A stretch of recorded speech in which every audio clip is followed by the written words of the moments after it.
So now let's look at our final example in this activity. Princess Fiona's house needs a ramp for her grandmother's wheelchair. The steps to her front door are 1.5 meters high, and her walkway to the driveway is 24 meters long. Is her statement correct that a height of 2 meters for this ramp is the most that is needed?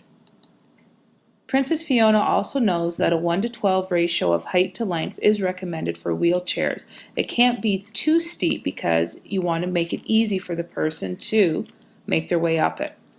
So if she builds a ramp that is 2 meters high and we know that the walkway is 24 meters long, the ratio of height to length will be 2 to 24.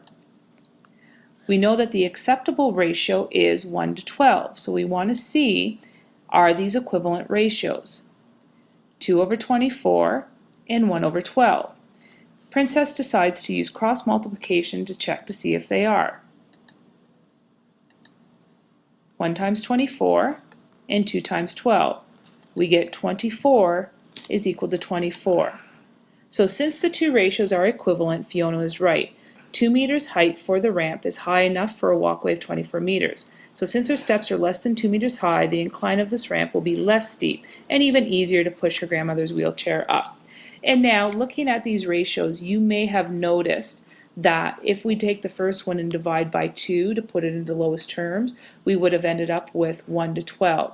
2 divided by 2 is 1, and 24 divided by 2 is 12. So you could have said right off that, well, the first ratio, divide first and second term by 2 equals the second ratio, therefore they must be equivalent ratios, and absolutely you would have been right.